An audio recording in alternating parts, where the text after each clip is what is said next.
Hey everyone, and welcome to yet another episode of TXR, show number 106 to be exact.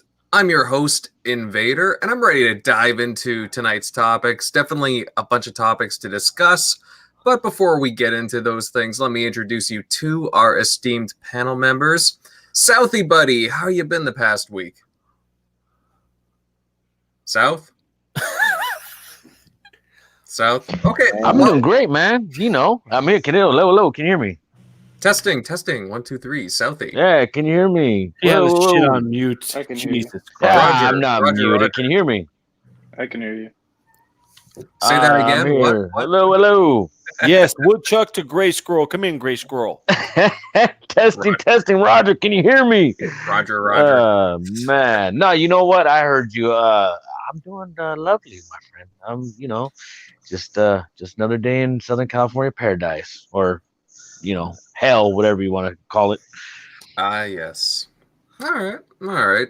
Tim Dog, ready to get down to gaming news? Yeah, ready to do it. We're getting closer to XO. Had a big week this week. Maybe not Xbox stuff, but XO's coming. Hearing a lot of good things. Hopefully they don't shit the bed and they actually do a good job. Oh, So we shall see that. We think we're 12 days away. Get ready for tonight. Be there. Definitely. All right, Centurion, my armored fluffy friend, how you doing? Fluffy. What the? Nah, I'm doing all right. I am ready for another episode of TXR to talk games with some of the most best people I can think of. Talk games with. well, it's a colorful bunch. Colorful bunch, very, very well opinionated and educated. I don't know about that. Have you heard some of Jeremy's responses? Oh, man. Yeah, they're pretty fucking dumb. Yes, Jeremy, I would agree. Jeremy's our class clown, though. Honk. Hey, Jeremy, speaking of the downer, how are you been? I'm not as optimistic as Tim as about XO19, but yeah, let's get into it. I'm not surprised. I'm really not surprised at all. I've bet my entire salary of next year on XO19 basically being awesome. Oh shit! Well, Nah. Are you out of work right now? Is that why you're saying that?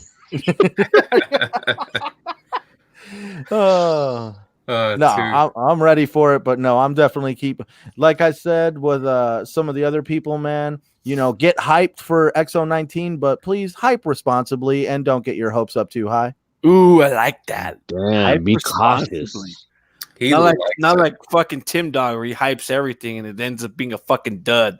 Yeah, or Jeremy, who says everything's horrible for and then Xbox, gets 11 studios, and he's like, "So what? It doesn't mean anything."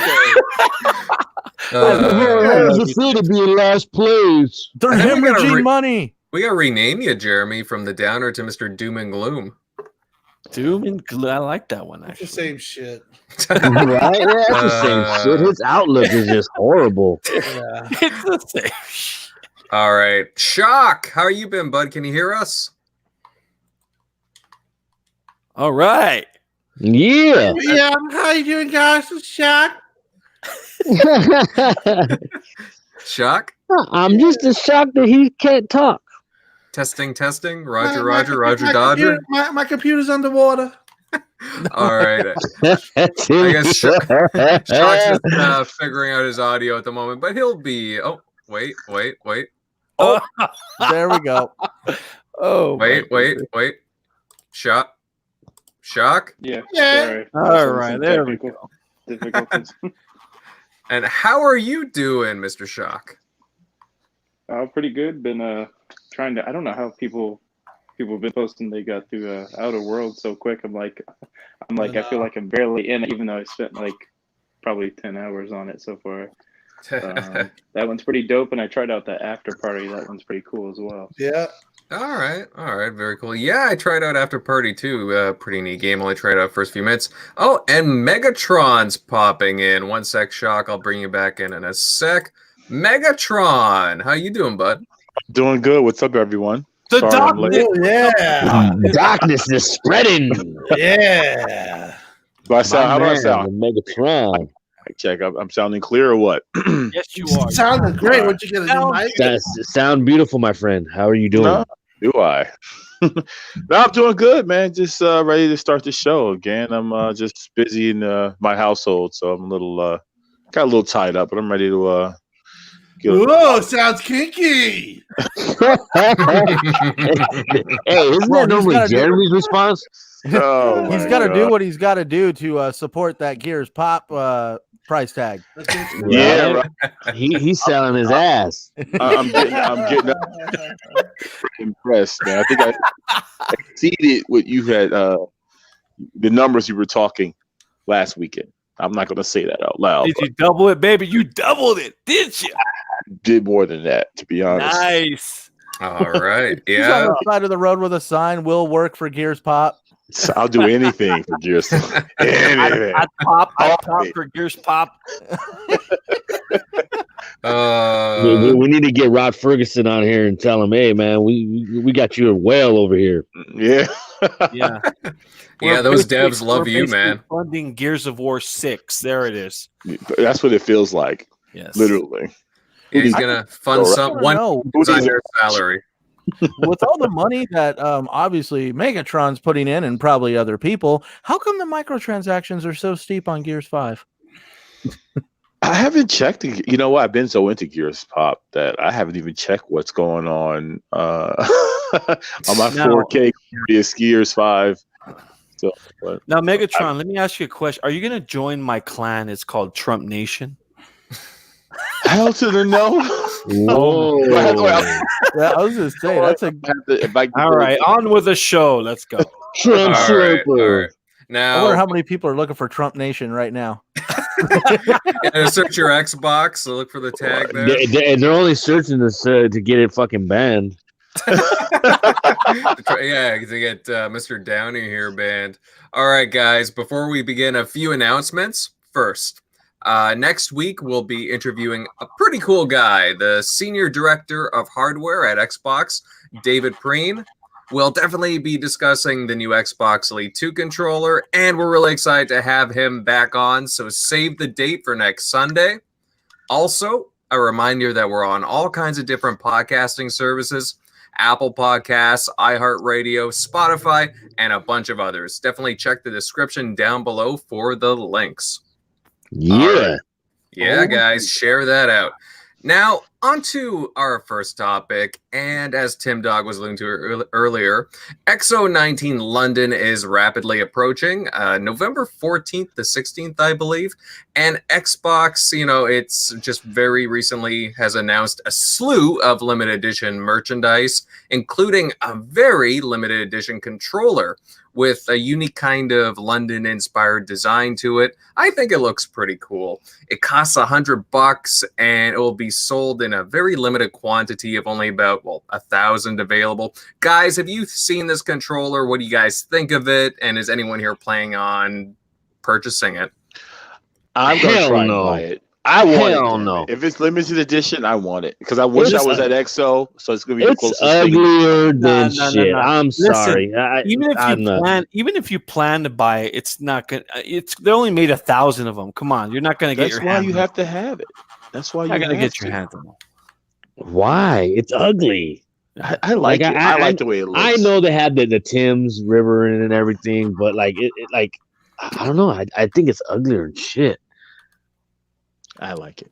It honestly looks like a Seattle Seahawks, inspired controller, not so much London. That's that. I guess the color scheme is what bothers me the most. I think it's pretty cool. I mean, it's one of the more unique designs in my opinion. I kind of like the color patterns because it kind of has like a pure Xbox theme to it with like the green, and it kind of like twists around. It has some London landmarks on it. I kind of like. I'm just tired of controllers, if you know what I mean. It also comes with a free copy of Death Stranding too. I'm reading the small print right here. So, I'm the walking simulator. Oh, we'll get to that. We'll get to that for sure. But no, I mean, it looks like they got all kinds of merch. I mean, they're also going to be giving like other merchandise, shirts and hoodies and different things like that. It looks pretty cool. Shock, have you seen the controller? Do you like it at all? That I haven't checked out. I would look at it right now, but with my since I'm using my phone, might drop me out. So I'm just gonna. All right. Take your word for it. If it looks like Seahawks, yeah, I'm probably going to pass. Something like that, actually. Yeah. Something like that. But plus around the corner, got to pick one. So.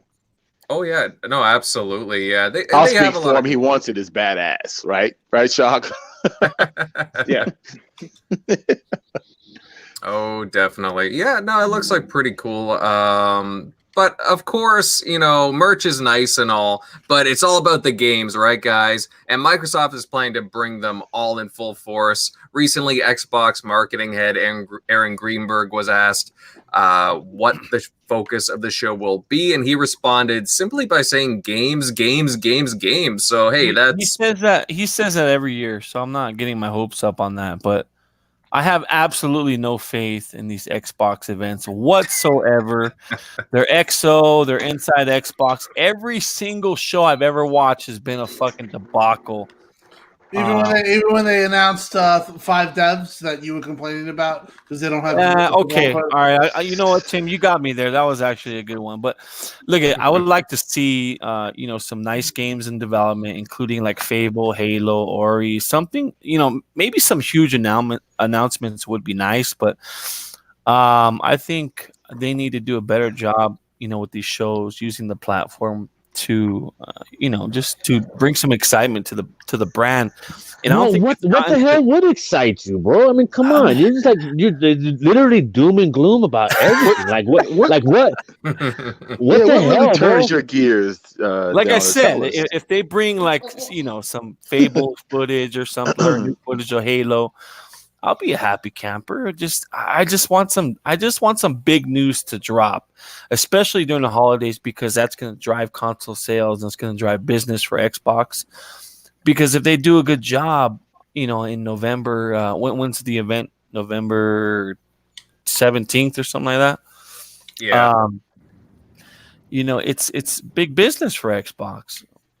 So it's Black Friday, baby. Yeah. So. Well, I mean, I agree with Jeremy. I do. Listen, I put this up, and people also were saying that they're just playing the long game, and Phil has said he's playing the long game, and he doesn't want to show these games, within a year of release or a year and a half window. Listen, I think you should take a different approach, to be honest, because you look at what Sony did in 2016. They announced games, and they didn't even have these games developed. They weren't even started. Now, listen, they've had some issues with Fable Legends, a studio that they did own, and they also lost Scalebound, a studio that didn't own, but they were contracting out. So, they can always point to that, but things have changed. I think the level of quality of workers and developers that they've hired, and the pedigree that they've hired, that they shouldn't be so so cautious, in my opinion. I hear you. They should give us listen. I would greenlight a Fable announcement. I think if you just enable Fable and the rest of the show was not very good, everyone would be very hyped. Yeah, absolutely. I want to see what the initiative is cooking up. I mean, they're getting so much talent from all around, like the top studios. It seems like it's ridiculous how much people are coming. They're poaching. I think they only have an idea cooked up. No. They definitely got something running. Yeah. I mean, I doubt it's super polished yet, but they definitely got something that's playable right now. And I'd bet my hat on it. Maybe Death Stranding 2. Yeah, Microsoft. But instead of delivering packages, you're like DoorDash. You know what I mean? You deliver pizzas. No, it's gonna be like that Doritos game. Instead of Mountain Dew everywhere, there's gonna be Doritos. You remember that Doritos game, huh? Oh yeah, that was good. That was good times. Classics. No, it was fun, man. Especially for an Avatar game, that was cool. I mean, I do. Do you guys think it's time for that? They should, start to open up the Cavalry, or start sending it. Yeah. Yeah. Well, if they're putting on a show, I mean, if they're putting on a show, why not, blow your load, literally. Like show what you got in hand. I'm not saying, give everything away, but come on. We want to, like Jeremy said, we want to see some Halo, we want to see Ori, we want to see what the Initiative is working on, and and I want to see what Ninja Theory's new game gonna be. Yeah, absolutely. Actually, that's the thing. Ninja Theory, I believe, is confirmed to be there, so they'll probably be showing up Bleeding Edge, I would imagine. They gotta definitely show something, but at the same time, they can't show everything because we got to remember next year at E3, Sony is going to be there.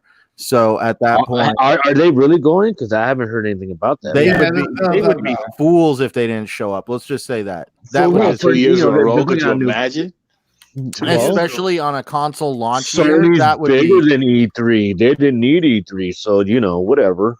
That would be extremely extremely ignorant, especially on a console launch year.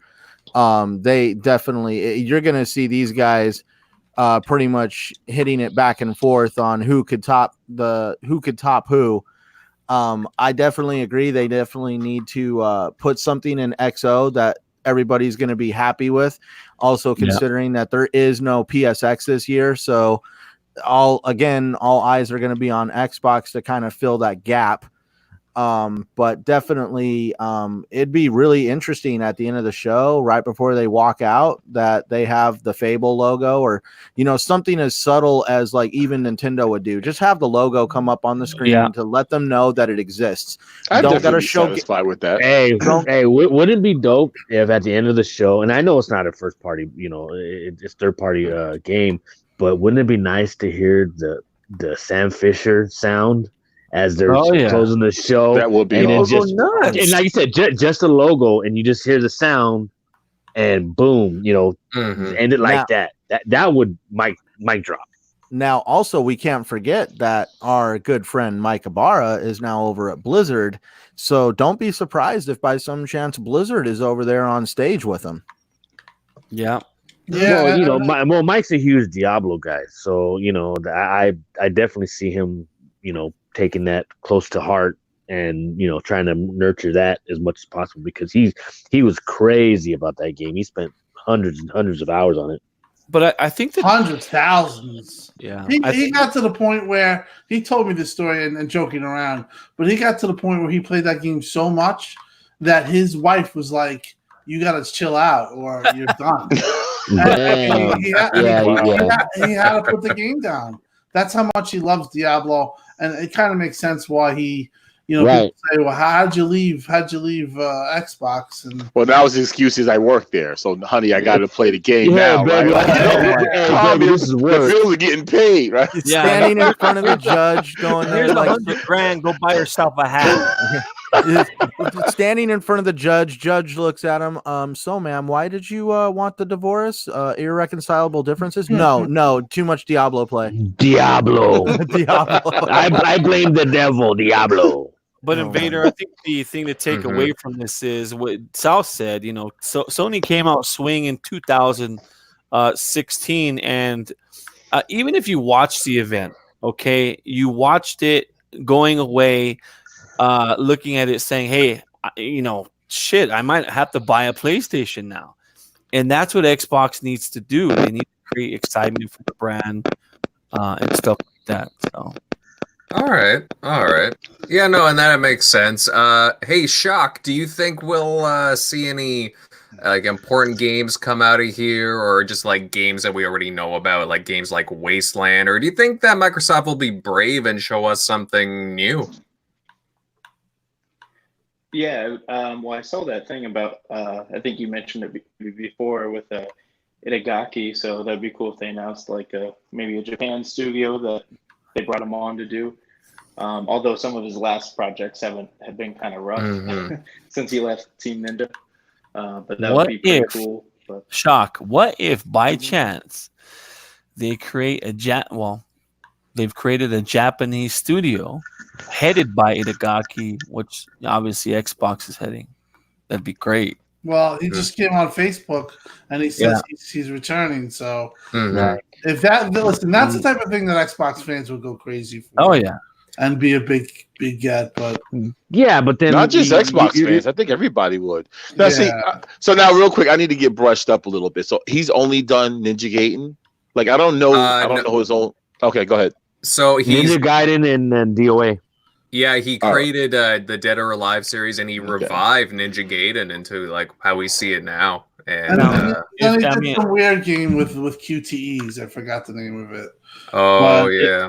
If you guys remember the original Xbox Ninja Gaiden. Yep, that was amazing. People bought the original Xbox for that game. Yeah, remember? It was our version of it was the adult version of Zelda. Equivalent of Zelda for the Xbox, and it's considered to this day one of the best games ever made. Definitely one of the most polished games ever made. I mean, the gameplay was flawless. It was basically, you had a whole set of moves. The second one were great too. Yeah, exactly. So if they got him, that's big news. But then I mean that's been 15 years. Like what does he got in the tank? Really? Well, what could he do to get everybody so excited? Like what? I don't get what the big deal is. What have you done for me lately? He's still a great developer. I mean, you could if you put the right people around him, you never know. You might have a nice job, but Itagaki is known. He's known for backing up his shit. So. Yeah, but I mean, the same thing about homeboy from Scalebound. That fucking weirdo. You know what I mean? Like everybody was like, "Oh man, he's gonna make a crazy, dragon game and blah blah blah blah." And the dudes just started banning everybody, muting everybody and blocking everybody from Twitter. Like the dude's a weirdo. So I mean, really, what's this Itagaki guy gonna do to sway anybody's feelings? I'm being downer right now. I don't see what he really can bring to the table. Yeah, I mean, personally, I think he has a better track record than the guy over there. But let's see. We'll see. Turn your vibrator off, Jeremy. I think it's more. We're talking about hypotheticals here. So. Yeah, no, I know. That's what I'm saying. Well, exactly? What has he made in the last 6 years? Well, his recent games, I think he's put together his own studio, so he might not have like the funding. Whereas like, hey, create your own studio. People know you in Japan, so they're gonna come on board. Especially if Microsoft's writing the check. So like, okay, cool, we know you. We know, it's not just Microsoft. It's Itagaki's leading it. So they kind of trust that. Listen, if he could do from Japan studios, if he could do something of the nature of Ninja Gaiden. But maybe not Ninja Gaiden, but just basically the same type gameplay. I think people would love that. I mean, that's something that the current consoles are missing right now. A game like Ninja Gaiden. 100%. I don't know why nobody makes any of them. Those games are great. I mean, Nit-O is one of them. So you could definitely say that one. But they're off making Neo instead of Ninja Gaiden right now. Yeah, this is interesting too because like this guy Itagaki, he'd already created a studio in Rome, Italy, and everybody's been wondering what he's been working on the past like couple of years, especially after he had that game Devil's Third. It didn't turn out too well. So Devil's Third was the one that was it was supposed to be like amazing, and then just it fell off the table. Yeah, I'm with Southbound. Name doesn't mean nothing to me. We are all seeing it right now with the guy who created the package delivery simulator.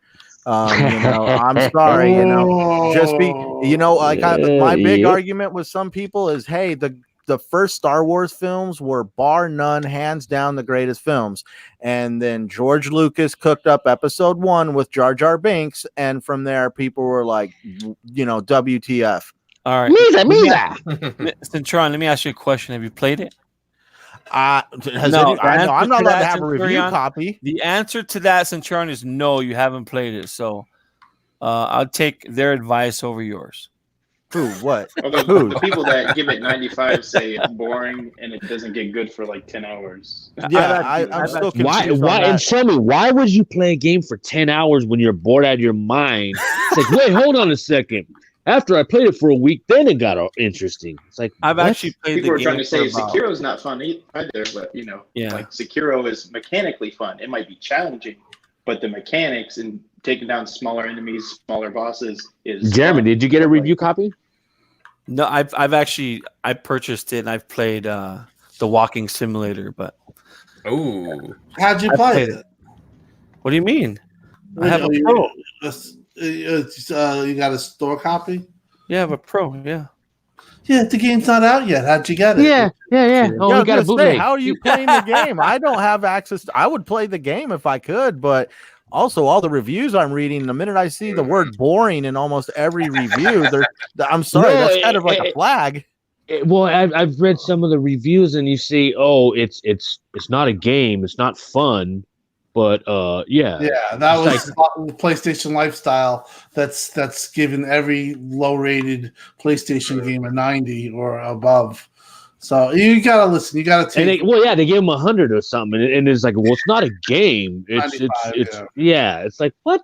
All right, guys. All right, we'll get to that. We'll get to that in a little bit, but we'll continue with some more Xbox stuff since we're talking about like XO and whatnot. Project XCloud, guys. Microsoft has finally started public testing for Project XCloud, allowing Xbox players in the US, UK, and South Korea to try out the game streaming service. 4 games right now are available to test: Gears 5, Halo 5, Killer Instinct, and Sea of Thieves. Guys, have any of you been able to test it out, and what are your impressions of the service so far? I was actually playing it just about 10 minutes ago, and I absolutely love it. I can't wait to be able to play every game that I want, that I own, and not have to stream from my console. That's my only hiccup right now. I don't want to have to be tied to my console to the console streaming. I want to be able to like the games are available now, the Gears 5 and Halo and all that. The 4 games off of data. Right. I want to be able to play all my games that I own directly without having to have my console streaming. So, have any of you experienced latency? Yeah, a little bit. There's Well, that's where I don't know. I will say it. I'm not on no premium internet service with Verizon, so the minute I switch over to their internet, it completely falls on its face because I'm not prioritized. But I have a 150 megabit download here, and I'm set up on a 5 megahertz Wi-Fi network, and I was playing Halo 5. And I had to adjust some of the sensitivities on the thumbsticks to kind of compensate for the latency. And I mean, like there was times where you would click the button to fire, and there was an obvious delay between the first time a round would be fired. So you should definitely report that, because that's not indicative of what they're really pushing. That's I know. I know that the service is going to be awesome once they get all the kinks figured out. But yeah, definitely. Is there a feedback thing on there for you to report stuff like that? Yeah. Because I mean, I couldn't believe, like, as soon as I started moving the character around and stuff, like, you're almost having to like learn how to replay the game to kind of make up for some of that latency. Yeah, no, that's not indicative of what they're pushing. Like, I have it, I've tried it in 3 locations. You are as good as your internet connection and your Wi-Fi connection if you're doing it that way. Yeah. I have to say, though, very impressed. For me, I'm not getting any of that. So, I've talked to Bill Stillwell. I know some people who have had issues. Colt Eastwood had issues. He reported it. And then, I guess whatever they did, they patched it and it worked. But yeah, if you have 150 and you're 5G and you're relatively close with a strong signal and you have no interference, you should definitely be able to. Well, I'm using a Nighthawk, and the phone was probably 8 feet away from it. Report it. That's you should have no issues with a Nighthawk. When you have that type of setup. Really, well, you know what? I got T-Mobile, and I was playing. I wasn't even using Wi-Fi or anything, but I was using my T-Mobile service, and it was great. Yeah, go ahead, Megatron. Am I the only one that's not in XCloud yet? Because I need to just get on the ball and write this dear Xbox letter because I'm still not in. Hey, you get on that green phone, bro. Come on. Yeah, I'll do it tonight. I should have already paid your way in with how much you've paid in your pot. Right, true. You should have had a special link, after you got a certain threshold of like, bing, there you go. So I had a chance to play it on 2 different devices. Like I said, my son has a Note 9, but my other son, Jeremiah, he has it's a cheap phone. It's not even a Galaxy. It's just one of these Android-based phones, and it works great on a cheap phone. So you can literally play it on any phone as long as the software is updated on it. And it works great. I was really impressed by it. The latency, I'm not worried about latency because I know Xbox and Microsoft is going to figure it out. But I was impressed by it, and especially the clarity of the games. How the games look aesthetically. It looks like it's running on a PC, Tim? I mean, yeah, it's definitely nice. It's nice. It does look impressive from what I've seen. I'm not in it, but the visual quality is fantastic. Yeah. That's not to say that people haven't had issues. There are people, obviously this is a beta, that have issues. I know, like I said, Fonz and Colt had issues. Their issues they had reported them. They have cleared. I talked to Bill Stillwell, and that's his main thing. He wants us to. Well, isn't that the point to test it out and make sure we're beta testers, so we got to work the kinks out. You know what I mean? We're helping them, get it to where it needs to be to, go out to the whole everybody. Exactly. So, I mean, when it's working, let's just say the way it's supposed to be, it is fantastic. For me, I am like Zalf. I like the idea of console streaming, but the deal with the console streaming is you are putting your console in use. Also, the experience is not going to be as precise as it is going to be from a data center, and the simple reason is that because you're going half the distance to play your game. And overall though, it needs more games that we can test. Killer Instinct's really good. Halo is really good. Gears, to me, did feel a little bit slower. So I wasn't as in tune with that. But I want to try games. I mean, like, put it this way, like a game that we'll talk about later, obviously, because it's going to be part of the playoff. Like a game like After Party, that's a perfect game for absolutely. So, are you guys playing multiplayer at all? Then, I mean, are you playing Gears multiplayer with the? Yes, I haven't. I just playing campaign. I haven't tried the Gears. Yeah, but so I don't want to interrupt you, Megatron, but piggyback on what Tim said. Again, I'm not nearly as interested in the console streaming as I am with Project XCloud, just regular streaming. But if you're gonna console stream, and I have the opportunity to, download an app on any TV or device in my house and play my Xbox, that's gonna be huge. So even if the console's on, you can download the app and stream it through your TV using your TV. And use that. I think that's power. The days of buying multiple systems are over. I've been saying this for a while. I think it's going to be about the app and who owns the IP. I think that's what's going to boil down to. Imagine, I mean, just like, months and months back, don't be surprised you got that app on your Xbox, so you'll be playing PlayStation, whether it's your television or your Xbox. It's going to be there. I think it's coming. Those days or those barriers are going to come down where you can't play a game because you can't afford multiple consoles. No, I agree with you. I think that's definitely the future. Crap Gamer was giving me bullshit earlier because I tweeted a picture of him. I tweeted a picture of me playing XCloud. I was playing Gears, and I said, man, because I feel that this is the future. This is where it's going. not to interrupt South, but this is it's gonna come back to you anyway. But remember when we were playing with Phil and you were like, I don't know how I feel about this. Right. You know, I was very, very skeptical. I was so you guys can attest to that. How skeptical was I? Like, come on, I don't want to play on my phone. You know, it's too small. I'm blind. You know, it's gonna be hard. But you know what? It's a lot better than we thought. So. Yes. I mean, I had it in the back of my mind too, as well, because I like playing on the big screen. I got a 65-inch in my bedroom. Yes, when it turns on, it's like stadium lights in here. So it's just like, but I had it in the back of my head too. But you know what? It works. Mm-hmm. You know, we tried it back. Okay, go ahead. Oh no, sorry. I was just gonna ask Shock. Shock. I know that you have an Android. You're not able to do to use it. But if it became available to you, would you be interested in using the XCloud?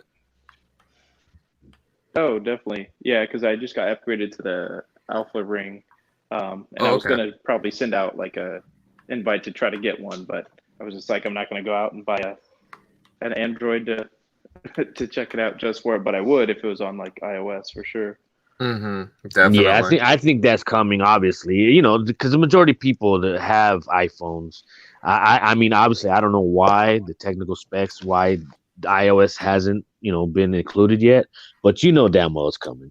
I mean, obviously, they have to. That makes a good song title. You know damn well it's coming. Hey, baby, I'm lyrical. Oh yeah, definitely.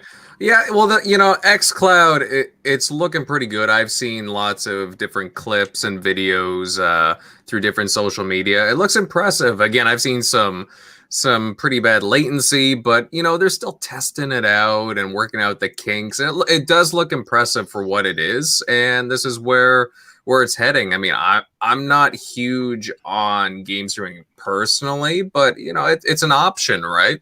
So well, and see that, and that's why at first I was so skeptical, because I was like, I don't want to play on my phone, this and that. But like you said, it's an option, and that's why I really think this is the future, and this is how, you know, the game companies, the console, this is where it's going. This, you know, game as a service. Everybody was like, oh no, that's not going to work, but you see it. I mean, that's the way that the industry is going.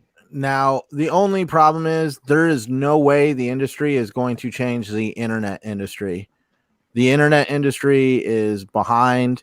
They're right now concerned with making money versus making accessibility.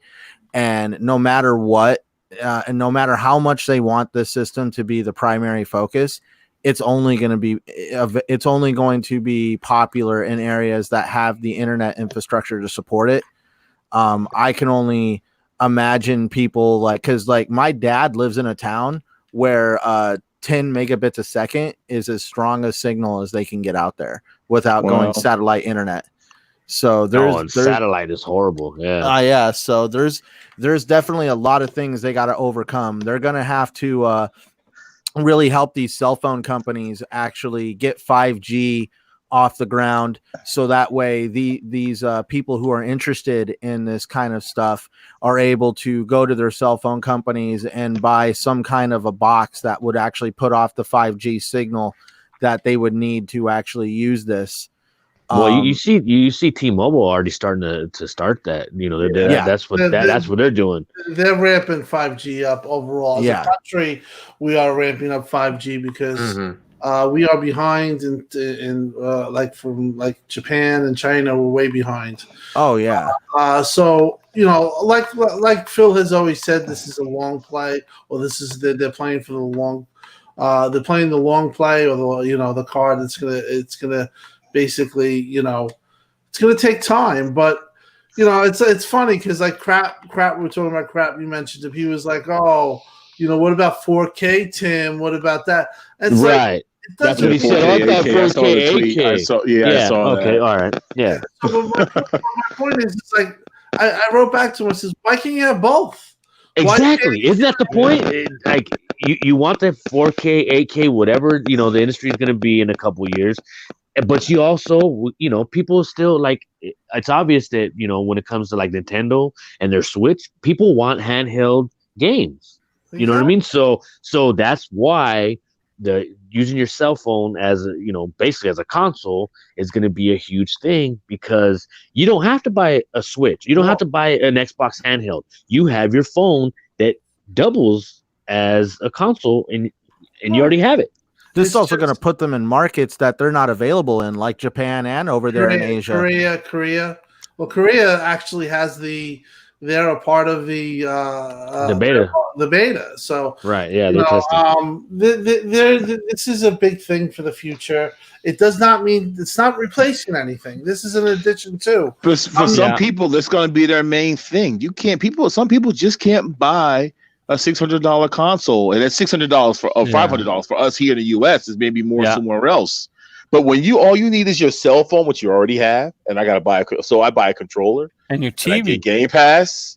I mean, you can probably even stream it somehow. You can probably just stream that whatever is on your that's right, like your TV. It's there. Yeah. You don't have to buy a whole entire console to get this experience. It's just like that's a $600, $500 barrier. That's just like. That doesn't exist anymore. There's no reason not to have it. So the XCloud, if you want it, the XCloud infrastructure is also dependent upon Xbox hardware. I like the argument that came from the Dawn. The servers right now have Xbox One S hardware integrated into the server blades. So that means no matter what, they're going to need to keep developing actual physical based hardware to integrate into these server racks to basically make the system 4K and 8K. And that's going to come from developing products like the Scarlett. So that way in the future, they can take the technology from the Scarlett and integrate it into the server racks. To make the argument that this is going to kill hardware is asinine, because no matter what, you need to keep making the hardware to keep updating the servers. Beautiful. You just pointed it out perfectly. You can't put a stamp on it. Well, that's the thing. The fear mongering that goes on. This is going to replace console, this and that. If you guys remember, that's how I was. I was doom and gloom, like, what the hell? There's no more Xbox console. I'm a console gamer. I don't want to go PC. I don't want to. I mean, we grew up in that tradition. That's what it is. I mean, you grew up where you had a console and you played your game on that console, and that's just kind of how it's been for decades, right? Since the beginning of time, So right, and it's funny because Lemon 108 Dragons just said, he made a video and he put it on YouTube. He was at GameStop the other day, and he was playing XCloud, in GameStop over his T-Mobile service, and he was console streaming as well. So he put on a little bit of 2K, and it looked beautiful. So you know what I mean? Right? Hey, shout out to 108 Dragon. That's a good dude. Man. He's a good dude. Lemon, get him on the show too. Lemon, my boy. Yes, sir. all good fellas. You know what I mean? Much love out to them. GRG in the building. Oh yes. Well, guys, let's move on. Obviously, Project XCloud, there's a lot of testing going on, but it's showing lots of promise, and I'm excited to see what the next few months have in store. Who knows? We might even hear some more updates at XO19. But moving on, and we've got some news regarding PS4 exclusive Death Stranding. And a few days ago, obviously, there's a lot to talk about with the title, but a few days ago, we were told that the game's coming to PC, and a lot of people seem pretty upset by this. Guys, is this a big deal for it to go to another platform? No. Why? Why would it be a big deal? Yeah, more people. Listen, Kojima's not stupid. You know what I mean? Come on, he wants the most money. Period. And can you blame him? Well, all this stuff eventually makes its way to PC anyways, so this is not a shock. No, you know what I mean? The more people that have it's just a plus, and whether you like the game, you don't like the game, whatever the reviews, whatever, what have you, more people are getting their hands on the game, and that's a good thing. Yeah, I think at the end of the day, listen, I remember going through this in 2016. We were asked by Microsoft, South and I, and a couple of others, like, what do you think of games going to PC? And I remember thinking to myself, well, it really doesn't affect me, but it does affect the arguments that I have online with these stupid fanboys, and it's going to embolden that and embolden them.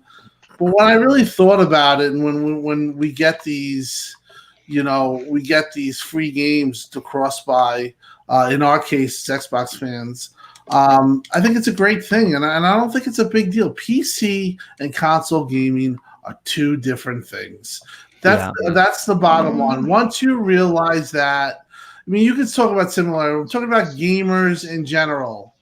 They are two different set of gamers. There is a lot more console gamers that need casual. You mean casual gamers, right? You need a casual, a casual way to play games. You cannot have something that's difficult to use, or not everybody has $2,000 to spend on a computer to write exactly, or deal with drivers, even though some of this stuff is done. But the point is that it's not a big deal, and I really do believe Sony is going to have their own PC launcher, and they're going to have their games on PC next gen. It just makes sense, and it's not about fanboys. It's just about getting their games to as many people as possible. Why not? You know what I mean? At this point, make the money, get them so we can have more of these games. But are you sure though, Tim, that doesn't devalue the game though? You're not according to some fanboys extremists out there. It devalues anything you do outside of console. It seems like they say it devalues your console. Your console choice. But the bottom line, those people are not getting PCs, so it doesn't matter. It's not different either way for them. That was an early on argument though that devalued the game. Now I think Xbox owners have accepted it, including myself. Right, exactly. Yeah, to where that's what it is, and I'm okay with it. Now, and there's also, yeah. I was just to say there's a coexistence between console and PC that a lot of people want to refuse to admit. Like our graphics processors and some of the technology that go in these consoles come from AMD and companies that are primarily PC hardware manufacturers. And then obviously it goes both ways. There's stuff being put in the Scarlet in the PS5 that is not available on PC yet, but it is coming to the PC. So every time a game comes to PC and people want that premium graphical experience available on PC, it pushes the envelope for consoles and making it to where consoles can become stronger. And so there's this coexistence that people don't want to accept when it comes to PC. But again, like Tim Dog said, PC and console gaming are totally different. If you want my opinion, like I'm not set up for PC. I'm sitting on a stool right now, so I don't even have a comfortable chair to sit in. And I prefer to play my games on my 60-inch 4K television on my couch, relaxing, not sitting upright, keyboarding it. Sir. So Amen. Definitely, that's my preference. Some people want to drive a great big truck down the road. Other people want that Maserati sports car. It just depends on what your preference is.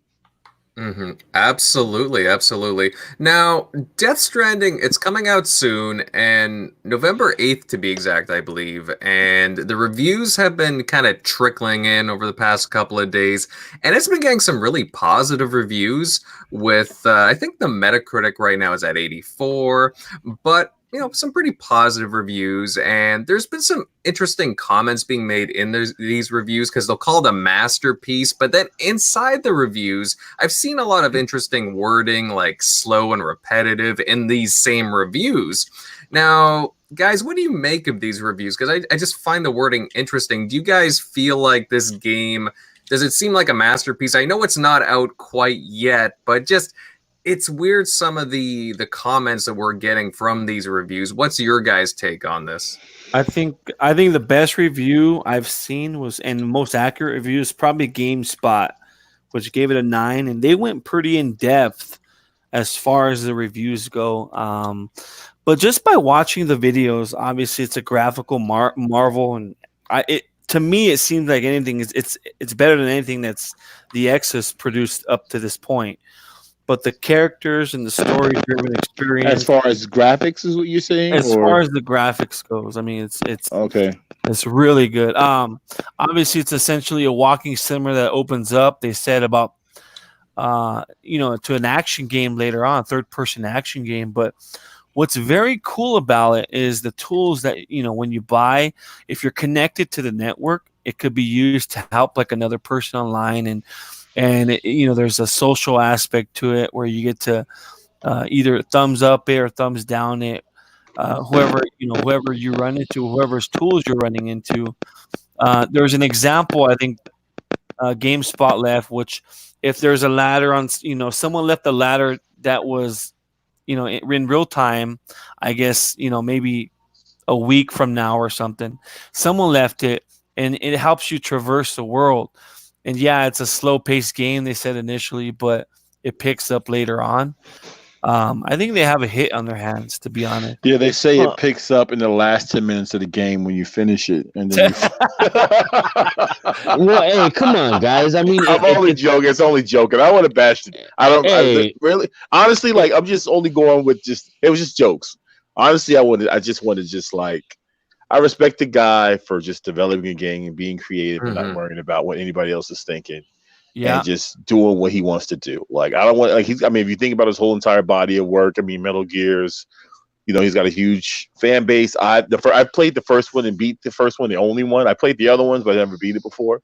But I respect the guy. I don't want to bash it. I haven't played it yet. The game looks phenomenal. I heard the sound is great.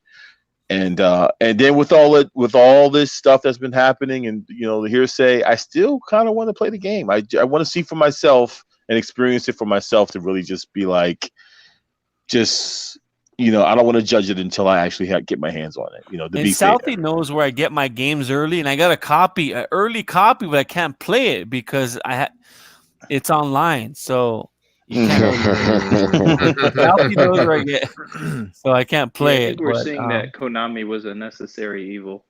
Yeah.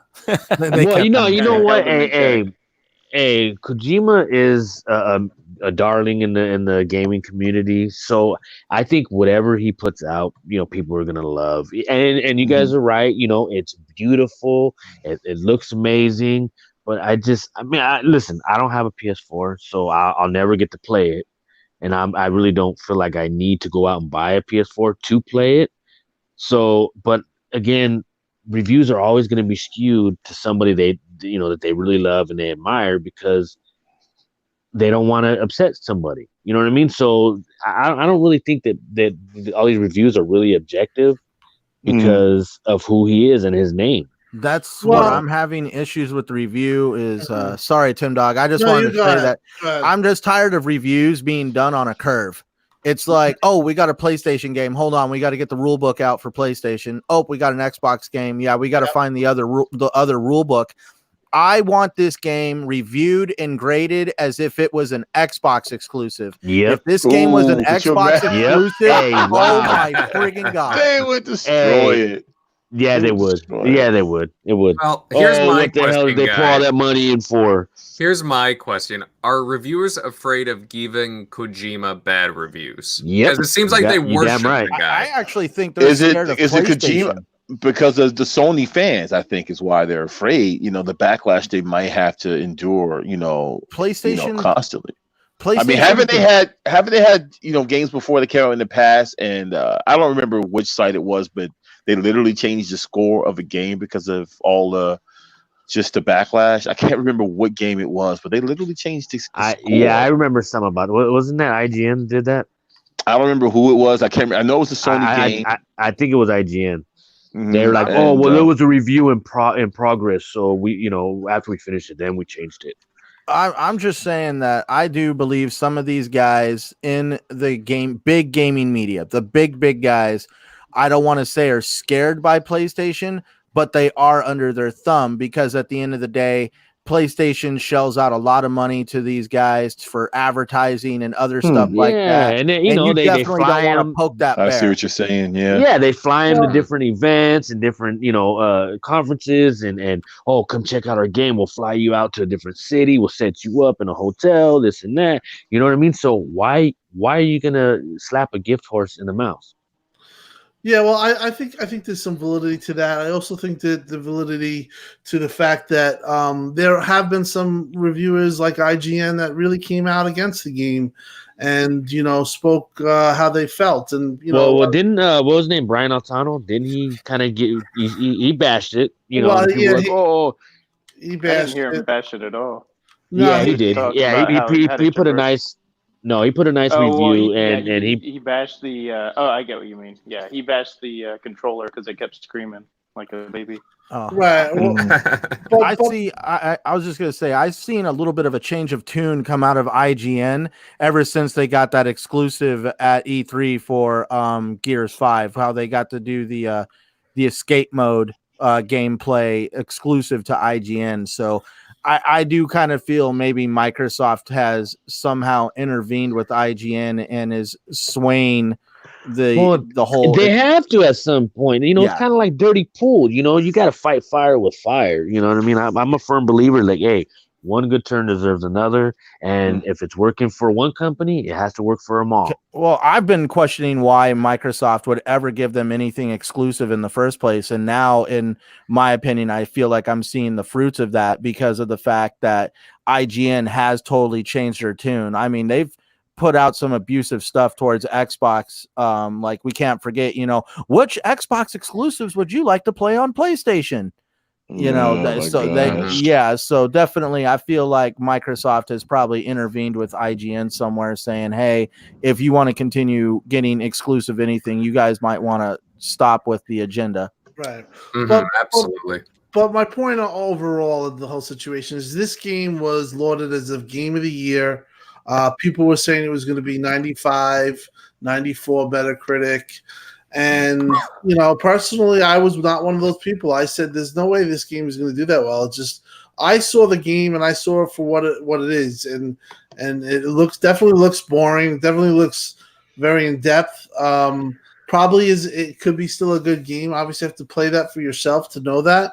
But in terms of, the reaction was not expected, or it was in fact a disappointment for a lot of the Sony guys. They were expecting Game of the Year, and I do think that Metacritic is going to drop from 84. I do think that there are reviews out there that are still coming. The review, they were told, don't review it until the game's over.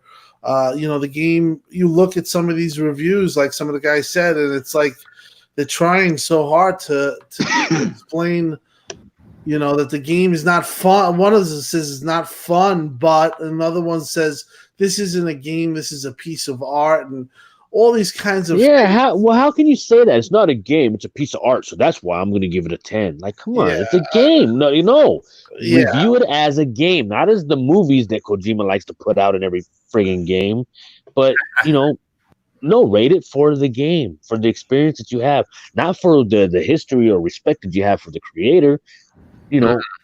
Be fair and balanced. I don't give a shit what it is. Well, it just seems be honest. People are afraid to genuinely give bad reviews. Otherwise, you really think Jeff Keighley's gonna talk bad about Kojima, his buddy? No, because they're good. They're good He's friends. in the game. No, hell, he's in the game. They're good friends.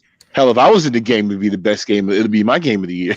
So look, I look at games. Every game's different. Okay, you have shooters, you have walking simulators, you have music games. Each category of games should be separated.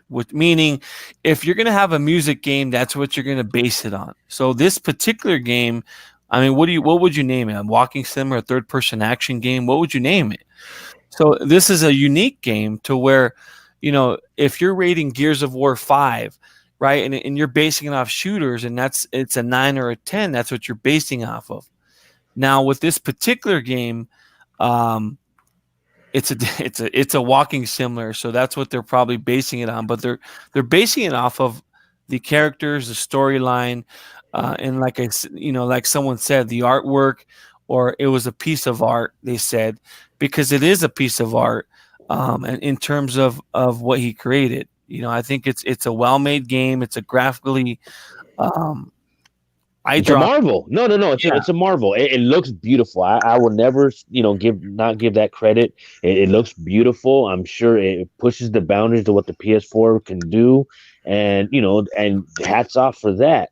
But that's where it drops because I mean, really, who wants to deliver packages all day in a game when you're just walking through like nothing? It's What threw all me barren off land. is he saying, like, when someone asked him what his game was, he didn't know what it was. He said himself he didn't know what the game was. That's kind of where it stopped for me. Like, I still want to play the game, but it just threw me off. I'm like, well, he didn't know what the game was because it's never been done before. You can't really. okay. I'll give you respect. to that. You can't put it in a certain category. Yeah, exactly. Let's if be that's what he honest, meant. guys. Like, I have a feeling that when Sony was trying to like promote this game, like trying to get gameplay out there, they're like, "Well, what are we gonna show?" Right? Because really, we haven't seen like a lot of the meat and potatoes until now, and that's. We've only seen like in different trailers, like just different like cutscenes almost. We never really got any gameplay until later on, and that's why, because there's like, it's kind of a walking simulator, like everybody. Well, because Kojima's real eccentric. You know what I mean? Like like I said, it just goes back to he's a media darling, and they always like praise. Oh my God, he's going and he's doing this, and he's gonna make a classic, and now people don't know how to take it. They don't know what it is, what category it is. They don't know how to play it. They don't, it's just what it is confusing to me. It's confusing. Well, I mean, go ahead. Tim. No, I think, and Jeremy's one of them. Kojima, in addition to what we're saying, Kojima also has his, regardless of Sony or anything else, he has a big fan base. People look at him as, a creator that's unmatched, and you're Jeremy. You were saying you're one of those guys that you believe he's amazing. Yeah, to me, he deserves that respect, just like the Nintendo deserves that respect when they're developing Zelda games. Have they ever made a bad Zelda game? Nintendo, yes. No. So. To me, Kojima has never made a bad. The Philips CDI. I'm not talking about that full motion video one, but he has a track record of creating. What it do? Yeah, story-driven experiences, just graphically eye-dropping games, and not necessarily great gameplay games. Remember, his games are known for great gameplay. They're known for great, movie like what Sal said. Right. A movie-like experience that pushes the envelope as far as storytelling, that pushes the envelope as far as character creation, and gameplay elements in there. So, I mean, just look at the Metal Gears were pretty dope. Yeah, definitely Metal Gear 1, 2, and 3. Like gameplay wise, like you didn't have anything like it with that. Well, they definitely have their fan base, and then people that like that game or those games. They love them. You know what I mean? The lore and everything else that's involved in them. People just, it's almost like a religion. You know what I mean? And Kojima's their fucking messiah. And a cult. See, no, definitely. And see, now that's why I don't really, understand, or I don't feed into it because I don't see it. I don't know that shit. You know what I mean? Why does it sound like I'm on a diner? What just happened? Sounds like someone's eating. South, you doing dishes? Who's doing dishes? Who's paying off the tab? Hey, why you gotta put it at me, man? What the hell? Hold on. All right. So, you're making me want to. I'll take 2 eggs, sausage. I'll have some hash browns, please, Sal. Short order cook over here. I feel like I'm at that place me and Jeremy go to, Norman's. Oh yeah. Oh, in LA. I went there at one time, right? I think so. Where at? What spot? Norman's, right? Is that what it's Norm's. called? Norm's is bomb. Is that the place with the grits? Yeah. They have grits, right? Yeah. I got one here a few blocks away from me, man. I love that place. They got some good ass gumbo. So yeah, but I do think that there is a lot of that stuff, and I don't think it's wrong to bring it up because you could see through some of these reviews. They went extra hard to just try to suck ass. They're sucking ass is what they're doing. I mean, come on. Let's be honest. Kojima, it gets a pass for a lot of things, and maybe he deserves it, maybe he doesn't. I think that like what was said before, they should have reviewed it like it was an Xbox exclusive, and how that couldn't be any funnier than me. Letting them know, no, some of this is just too much. There's not enough going on with the gameplay wise. But will it sell? Will it make the NPDs? For those who care about those numbers, you think? What do you guys think? You think it's going to still do good? I think it's going to sell. It's going to do good, just because it'll do fine. I don't think it's. I don't think it's going to go crazy right now. Yeah, in today's Call of Duty and everything. In today's environment, I don't see it being a commercial success just due to the gameplay elements in it. I just don't see it. Yeah. So that's the most frustrating part for me is when these journalists grade games and they say it's boring. Well, it's not that. It's not that type of game. So they're basing it off that. Now, if you base it based off a walking simulator, then it could be the best walking simulator game you've ever played in your life. But that's the way the game should be played. You're not going to rate Madden off of just saying it's the best action game ever made. That's not it's a separate entity. So that's what I'm going. I really hate that walking simulator term, by the way. I just want to put that out there. I think it should be I don't know what you would call those type of games, but I don't know if it's just a narrative driven, maybe type game, but I don't want to say it. So I wouldn't call it a walking sim. I guess there's elements that are I think that gets used to. There is typical walking sim elements, but the whole game's not walking sim. No, if you look at Kojima's other games, though, like Snatcher and Police Nuts, they were story-driven, story-heavy. Yeah, but the gameplay was low. It's more point and click. There's some exactly like and those are very high. Great point. And those are high-rated games. So it keeps the gameplay minimal, whereas this one doesn't keep that gameplay minimal. There's a lot of gameplay, and you gotta push yourself to get through it. By even the good reviewers. The ones that gave them 100s and 95s are saying that. So I'm like... the 95 one that said it's not fun. That's the way it starts off. Yeah. Brad, what's up, man? Brad wants to say, well, how about calling it a walking adventure? That's cool. That's cool. I mean, just something about walking simulator. The term is picked up by fanboys and people. And it's just ran with. And now people get it misconstrued and they call everything a walking sim.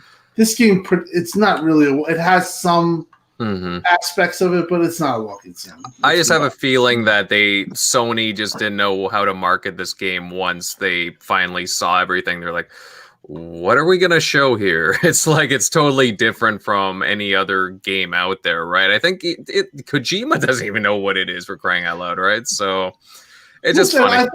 I think the video. Listen, I'll give him this. We need those type of games. We need different type of games. Yeah. Yes. I don't disagree. We need unique titles. Sony could have marketed like a UPS thing, during the holidays. This is what UPS is like. Nah, I don't think that'd go well, man. At least with us. That's nothing but jokes. What is it? That'd be worse than the sad edition. That would be all types of just UPS humor. edition, FedEx edition. Well, yeah. What if his outfit was like UPS, the brown, khaki Pure edition? Yeah. All right, guys. Well, no. So real quick before we change the subject. So how many of us? Sure. How many of us are going to buy the game though? Like I'm getting it still. I know Downer's got it already. Any of us? I can't play it. Okay. I might get it. I might get it on PC. I don't have a PlayStation, so you gotta see it on that OLED, Tim. You gotta see what it looks like on that OLED, man. Well, I have my PC connected to an OLED. Oh, nice. Nice. All right. Centurion, are you gonna pick it up?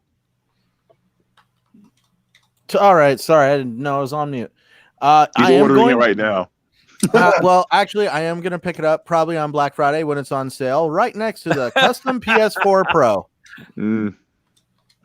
Nice. All right. There we go. This game also, when the PS5 comes out, I'm sure is going to have an enhanced edition. So, you can't go wrong with it. All right. Yeah, and I have a feeling that's going to happen too, doing with what Sony did earlier this generation. But it does seem like an interesting title. I'm not trying to dogpile it on either. It's just, it's interesting the way that what the reviews are saying and how it's going. But, we'll see. It's just confusing. The reviews are just, they're mind-boggling. Confusing, though. I mean, listen, it's not the easiest game to review. It's not the easiest game to predict. De Niro wants to know when Death Stranding's hitting Game Pass. So that would be something, wouldn't it? Yeah, PC, Xbox Ultimate Edition. Yeah. Oh my God, that'd be bad. That'd be great, but it'd be bad for some people. They're going to come out on stage at XO. We are bringing Death Stranding to Xbox 6 months after PC. Wow. All right, guys, let's move on to, let's move on to another PlayStation title. It looks like this big exclusive for them is getting delayed. The Last of Us 2 is getting pushed back to spring. I believe it's May 29th to be exact. So, pretty far back there, which is quite interesting considering only like a month and a half ago that a February release date was announced. Now, Naughty Dog stated that they needed time to polish off the game to a quality that the studio is known for, which, Naughty Dog does some pretty good work, obviously. Now, guys, how do you see this? Do you think that there's some trouble behind the scenes here, or is it just for polishing purposes, as they say? I don't think anybody on this panel think it's going to be a bad game. Or no. I mean, no. It's Naughty Dog. They produce quality games and top notch studio. They're just taking their time doing their due diligence, and the game's going to come out and it's going to be good or great or however you on the spectrum you are, you're going to love it regardless. What was the original release date for the game? February 22nd, I believe. Yes, that's correct. Why wouldn't they just wait and make it a PS5 launch title? They could do. I mean, they could give it another 6 months. Give it another 6 months and just make it a launch title. That could be a possibility, but that could potentially almost hurt the sales of the game if you made it like a PS5 exclusive launch title, because not too many people are going to be able to afford to pony up for a new console right then and there. Right, and you're sitting on 90 million PS4s. So I mean, no, it's 103, my friend. Oh wow, yeah. I think some new numbers were released a few days ago. Pretty impressive. Yeah, very impressive. Yeah, so why? I mean, they're just banking. Listen, I don't think it's right to do that, to make it a PS5 launch game, for the reason being, this was announced in 2016 as a PS4 title. The game is going to be ready. I thought it was curious how they did have the delay when announced it, basically when Gears dropped. So I don't know, why what happened, but in retrospect, and some of the things that they're saying that they want to, avoid crunch and stuff like that. I respect that. I think we spoke about this last or one of the podcasts I'm on. We have to realize that he's like, I was doing fucking podcast. I don't even know which one I'm talking. I think that we all have to realize that these are people, and we cannot be demanding to the point where we want them to crunch and work 16-hour days. They have to have time to live their life and live a normal life. How many times do you hear about a developer's mental illness and depression and stuff? You hear about it. You're hearing a lot about it lately. In the last couple of years, these crunch times, and it's not healthy. People's mental health should be number one. Sal, excellent point, man. I'm not going to name names, but I just talked to someone from Remedy. And he said he had to take some time off just due to the crunch, and that he was not doing good at all. He had serious health issues because of it. Yeah, and there was that article. You guys know what I'm talking about. You guys know exactly what I'm talking about, but he was not in a good spot. There was an article that also came out like a few months ago that said that Naughty Dog was actually got basically accused of having some of the most egregious things to happen when it comes to crunch. Like, does anybody remember that article about how like people so were does Rockstar. Rockstar is the same. You know, you've been hearing about it for years, or 10 years. You know, BioWare had it too. I think the reality is that they probably have had crunch, and they would say they would mask it as I'm passionate about it. But in this day and age, it's being more looked at, and you have to be more aware. Well, now you're starting to hear about these devs. They want to unionize. You know, they want to. Hey, I agree, man. You know what I mean? Because we want people to make our games healthy. You know, refreshed, mind clear.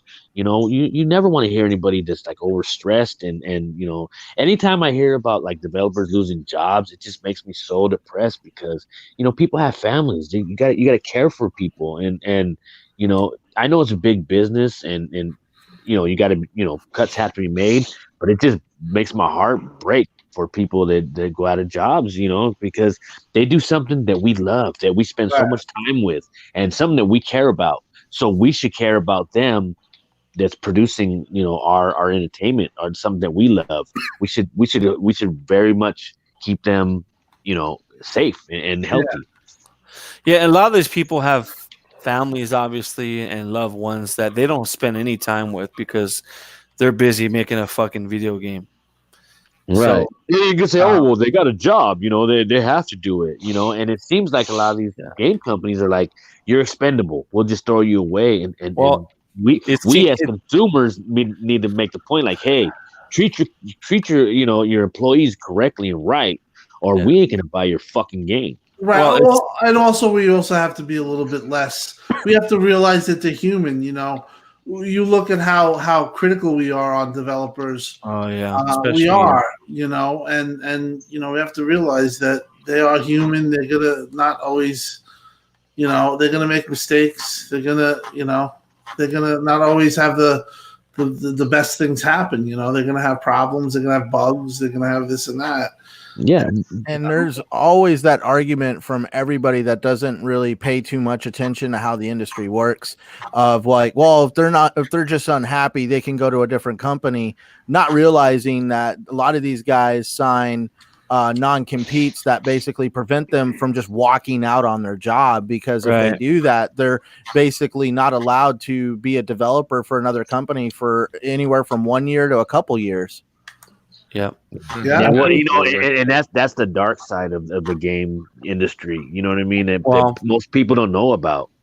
Well, the last part of that is, the labor laws are different as in the EU as opposed to the States. That's why you see a lot of these people from overseas coming to places like, the studio Xbox Studios, the initiative in Los Angeles, California. And because the labor laws are different and there's, different kind of stress. It's not, it's not there is a crunch, but it's not as labor intensive as the EU, where you go in there, you're working, 25-hour work days. And I said 25 hours, but you get my point. Yeah, I got you. No, but and if you notice, no, but you a lot of these devs, or the companies, you go check them out, and they got like gyms, they got rec rooms, they have so many things to kind of like make you relax while you're at work. So I'm gonna take a break for 20 minutes, whatever. I'm gonna go bounce a ball against the wall or something. You know what I mean? It's that hamster wheel that's in a cage. And I guess it gave everything away when you go to the actual where they're developing the game or whatever their studio is at. You see the chains on the doors. That's why you can't. Like no. We give you everything you need. You can't come out until it's done. So. Well, no, I mean, look, Megatron. We went up to Seattle. We saw, we went to Turn 10. We went to 343, and you see where they have these places where these guys can go and just kind of get away and for their mind and just relax. Courtyards. It was real nice facilities. So I think Xbox has done a lot better job with that in terms of making sure that these developers are taken care of, both whether it's Somebody got a physically duck or- in the room with them. Yeah, what is that? Howard the about Duck to is say. on the pod. I was wondering, I'm like, Why is Daffy Duck The here? Xbox Duck. I paused for a second. I'm like, what in the It's like whack, whack, whack, whack, whack. We got diners, we got ducks, Mhm. we got it all, man. Diners and ducks. That's what we should call the podcast tonight. Diners and ducks. Duck Dynasty. Mm. Oh But, man. good show. Good show. We're getting towards the end of the show, guys. I'll move on to another topic. Obviously, The Last of Us 2, it's looking pretty good. Looks impressive. The delay, while, it kind of sucks at the same time, I'm all for polish, and, I wish the best of them in, polishing off that game. But moving on, and in a few weeks, in a week's time, it'll be Veterans Day, also known as Remembrance Day here in Canada and around the world, and it honors military veterans as well as marking the end of the First World War, and a pretty important day in my opinion, as I'm quite grateful for our veterans' sacrifices. Guys, we've had all kinds of games made about wars, some about the First World War, a bunch about the Second World War, and others dealing with many other wartime eras. Now, guys, do you have any favorite war games or war themed games that come to mind? Gentlemen, you guys can all agree with me. Call of Duty 2 is still the best Call of Duty game ever. That's the one that was on Nope. the 360, right? Modern Warfare, brother. Modern Warfare Part 4, Call of Duty 4 was the game. I don't give a shit what anybody says. That changed the game when Vince Zampella and what was the other guy's name? When they created Call of Duty Modern Warfare 4, that was a game changer, and it changed console gaming forever. And So are we talking campaign or multiplayer? campaign? Okay. Forgive me. Because I know you're gonna have to switch out for Shockley. I was raised by a World War II vet. I'm really lucky. My grandfather fought on the beaches of Normandy, and Wow, amazing. I've actually been Salute. able to sit down with him and look in his photo album. I've actually seen black and white photos of the beaches of Normandy, literally hours after it took place. I mean, they're not for the faint of heart when you're looking at photos like that. But anyway, so I'm a huge avid fan of learning about World War II and how it affected the entire world and how everybody came together as a result of it. Right. So for me, it might come as funny, but it was the whole reason why I bought Battlefield 5. And I enjoyed Battlefield 5, at least the campaign missions, but a lot of people probably didn't understand that those campaign missions were actually steeped in a lot of actual historical fact, like when you're trying to sabotage the heavy water plant. A lot of people don't understand the idea of nuclear mechanics. You need heavy water to basically create the plutonium and stuff like that that's used in nuclear weapons. And so when I saw the plant, I've seen in historical documentaries that actual plant that not too many people knew that Hitler and that regime were actually trying to cook up a nuclear weapon, and that existed. And then that final mission, The Last Tiger, a lot of people don't realize why it was called The Last Tiger. It was because of the tank. It was called the Tiger II. The Tiger II was the biggest tank that the world had ever seen at that time. And the thing is, it basically used an anti-aircraft gun, an 80 millimeter weapon that was actually used for anti-aircraft fire, but they found out how to actually mount it onto a tank, but they had to do it on something that large. So that game to me kind of hit home on a historical perspective because of everything my grandfather showed me. Sorry, that was kind of long-winded. Wow. No, That's that's great to hear. beautiful. That's beautiful. Thanks for sharing. I got nothing to follow. You just killed it. Yeah. Whatever he said is what I like. Centurion, isn't it interesting about the nuclear arms race? It started back in World War II. It didn't start, during the well, Nazi Germany. They were actually 6-7 months away from having a nuclear. Yeah, it was basically like the space race with the nuclear weapons. It was a matter of who was getting the minds and the talent to develop the bomb, and it just so happened that the U.S. was the first to do it. What they don't like, the guy who invented Hitler's Vengeance missile, or the V1 and the V2 that actually hit London. When they actually got him and brought him over to the United States, because he was actually a very, very good scientist, he was forced to basically create that missile for Hitler out of fear for his own life. Yeah. And when he told them, they were like, well, he's like, I created a successful rocket. It just landed in the wrong place, insinuating that he never had any desire to actually do that, but he did what he had to do to survive what was going on over there. But that guy sat in mission control the day Neil Armstrong landed on the moon, because it was his technology that he created that allowed us to put a man on the moon. Yeah, wasn't he like 80 years old when that happened?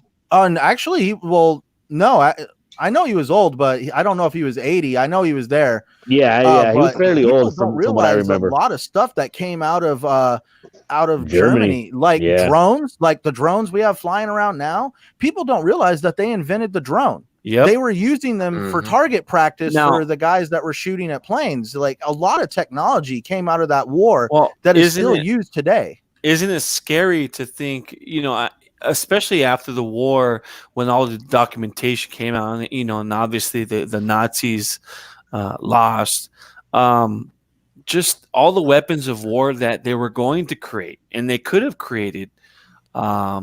But obviously, it's just yeah, exactly. It was just crazy. Yeah. Well, yeah, they were like 6 to 8 months away from just ending the world, really. Or just making their world. Yeah. Thank God for Jeremy, though. He was there and he saved us. He killed Hitler. He was playing himself, Death Stranding too. In the middle of the war. I walked over there. I can just imagine Jeremy walking. He has a Pure Later parcel in one hand and a rifle in another, ready to go. And a cigar. Yeah, he just floated on his big head filled with hot air. Big beer belly. Cigar and wearing a suit, like a suit. With a little baby. with a pink shirt on. That'd be quite the sight. But you know what, guys? Like, there's been so many good World War games, war-themed games. I really enjoyed, like, COD has always had some really good campaigns dealing with that. I liked, personally, Call of Duty 3. It had a really good World War II campaign. It had different, like, you could play as an American, British, Polish, Canadian. I really like the different perspectives. What about any Sniper Elite fans in the house? I'm a huge fan of Sniper Elite. It's all right. It's all right. Oh, come on, guys. I buy them, but I don't really play them. Yeah, I like them though. I like them. They're different. They're definitely different. Definitely a great change of pace. Yeah, that's pretty cool games. I mean, they got the little slow motion. It's got the X-ray kills, right? When you shoot somebody. Yeah, that was neat. X-ray kill with the testicle shots. Come on. Jeremy loves net shots. Ask him. Or what's that other game? There's a game published by EA. Made by Pandemic Studios there before they got closed. The Saboteur. I thought that was a really cool open world World War II game. Yeah, that was fun. The one that starts off in black and white, and then as soon as you conquer a certain part of the town, it turns into color. Yeah, that's the one. I remember getting it on a whim for a friend of mine for his birthday. I'm like, I think he'd like that. And he ended up just loving it because of just the nature of the game, how they set it up, the different, the different coloring for it. And just, I heard really good things about it. It seemed like a cool game. I should probably check it out. I had it. I beat it. It was fun. I enjoyed it. Nice. I like a realistic campaign when it comes to a shooter game. So that's why the Call of Duty campaigns always resonated with me. And, I'll never forget going back to Call of Duty Modern Warfare 4, it was that you're in a sniper mission and you got the tanks and everybody walking right past you. You're in a ghillie suit. It's Ghillies in the Wild. That's the name of the level. All ghillied up? Ghillies in the Wild, I believe it was. and you got a ghillie suit on, and you're literally laying in the middle of a field, and you got tanks and troops just walking right by you. And I remember that. I remember holding the controller so tight because I'm like, oh my god, they're literally walking over me, and they can't see me. And I'm like, holy shit, this is crazy. Mm-hmm. So that to me that was amazing. Mm-hmm. I'll never get that feeling in a console talking realistic game ever. shooters, then mine is True Lies on Super Nintendo. No, I'm just kidding. True. True Lies. True. I don't even know. I can't even picture that in my head right now. True Lies. Go look it up. It's actually a good game. True Lies, Super Nintendo. All right. I'll I take a think look at it. Jamie Lee Curtis doing that little strip tease. Yeah. What? Shock, do The you have movie. any favorite World War title games? Are you like specifically like World War? Well, Yeah, any kind of like yeah. World War-ish or like Vietnam, any kind of like historically, war games. Historic ones probably. I mean, Call of Duty 2 was a pretty dope one. I remember playing that when there was nothing to play on the 360. Those early days. Mm-hmm. Oh yeah, that was great. Military games. I definitely say I put a ton of hours in Battlefield 4 online. Oh yeah. So hoping that next one's modern. I'm praying. Yeah, actually, well, it's interesting. It seems like they're pushing back the Battlefield games from the sounds of it. So they're gonna call it a modern Battlefield now, or what? Battlefield Modern Warfare, Spec Ops. You never know what it'll be called, right? Shit. Hey, I want a Bad Company 3, all right? Give me Bad Company, for crying out loud. I've been waiting for too long. But you know what, guys? We're going to end this off with what we've been playing lately. We'll start with Jeremy. Jeremy, what have you been playing? Can you believe I'm actually playing in an Xbox now? But no way. Yes. I started playing the Blair Witch. Yeah. It's actually a decent game. I enjoyed it. Is it scary? You find it scary or what? Not yet. No. It's much too early on. I think there's a lot of navigating in the game, and it's a little slow at first, but it's turning out to be good. I'm enjoying it. Yeah, I liked it too when I played through it. Don't worry, it definitely gets creepier and scarier as time moves along. Good. Tim, what have you been playing lately? I know you were playing something right before the show. Yeah, I've been playing Outer Worlds like crazy. Ooh, I don't know what I I've been playing that, and I have to say it's freaking awesome. Really enjoying it. I'm about 13 hours in, and I think Nice. like Shock was saying, I don't even feel like I've touched the surface. Unfortunately, though, I think I killed everyone. I don't know why. I think everyone wants to kill me now. I killed some people. I don't know. I can't find a certain portion too. But I've been playing that, really enjoying it. Highly recommend if you like these type of games. And also played After Party, which it's I think from the same makers of Oxenfree. Yeah, Night School Studio. Yeah, and it's very good. I've been trying to get the devs on, man. I'm bugging the shit out of Nick. Keep it up. Yeah, go. Get them on, man, because we got nothing but love and respect for these guys. So we definitely want to talk to them and get. It'd be great to have them on. Definitely hit them up. Definitely annoy the crap out of them, Jeremy. Yes. All right, Megatron, what have you been busy playing these days? Well, outside of Gears of War Pop, I just started. I finally made my character in Outer Worlds, and so I'm just in the really early stages of. Am I the only one to get stuck playing in that? When you're making a character, you get stuck just trying to perfect it. It literally takes me like 3 hours just to make a friggin' character. That's ridiculous. So anyway, sorry, I didn't mean to interrupt you, bro. No, it took me about a good, not 3 hours, but it took me about 20 minutes to try to figure out if I wanted to increase my strength, which perks I have, and Just answer me this one question. Mhm. Is it a black character or a white character?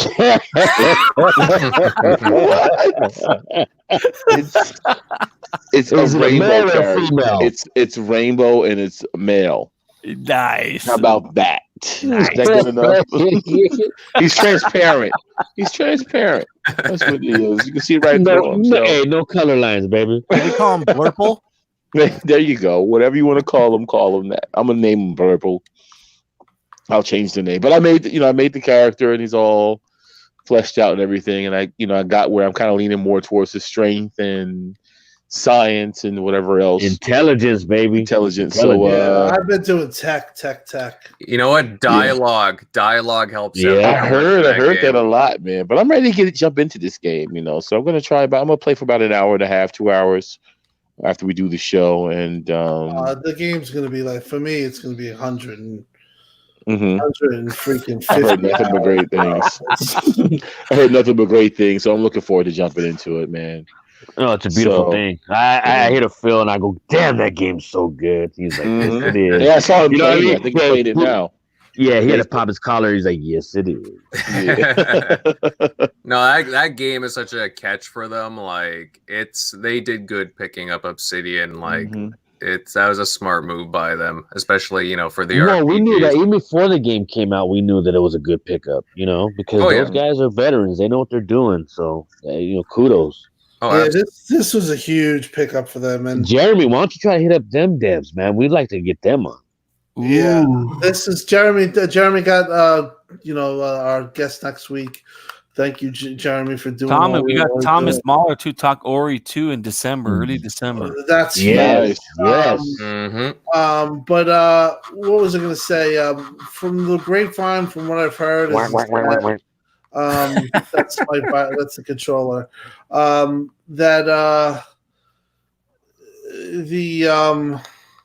He's playing a game right now, so he can't even fucking say what he's doing. Exile and Obsidian are getting really good backing, and like everything else with Xbox with this in Exile. Watch out for them. Watch out for those two. Tim, in Exile's making Wasteland 3, right? I saw Jez post something on that, and that looks phenomenal. Yeah, that's got to go ahead. Tim could vouch for me on that. I told Tim that these were two huge pickups. You did. When you were being positive, yeah. I was being positive for 2 minutes. For 2 minutes. Yeah, this was a big. Honestly, this was a big pickup for them. They needed this type of a studio like this to get. A lot of Xbox fans complaining about no RPGs. And now we're just gonna hear no Japanese games. Now, yeah, exactly. It's always gonna be something. Who knows? I mean, it's gonna be interesting next week. How close will we be to when is XO exactly? November 16th, right? Yeah, I know 17th. That's a Monday, right? No, it's like a. Let's see here. The 16th is a Saturday. The 17th is a Sunday. So that's perfect. We will be able to talk about it in depth. Yep. Nice. Yeah. Oh yeah, we'll definitely be covering that. Obviously, next week we got the interview going on, but with David. But we'll definitely be covering that when the time comes. Let's see, Southie, what have you been playing lately? Like everybody else, Outer Worlds, and then playing a little XCloud with Gears. So I'm just kind of spreading it around. But Outer Worlds is just so good, man. But it's like Tim said, you feel like you're barely scratching the surface, even though you're playing for ever and ever. You just like it's a marvel. The game is great, and I know a lot of people say, "Oh, it's not a AAA game," but to me, it is because the experience is amazing, top notch. Absolutely. Hey, Shock Buddy, what have you been playing lately? What have you been grinding these days?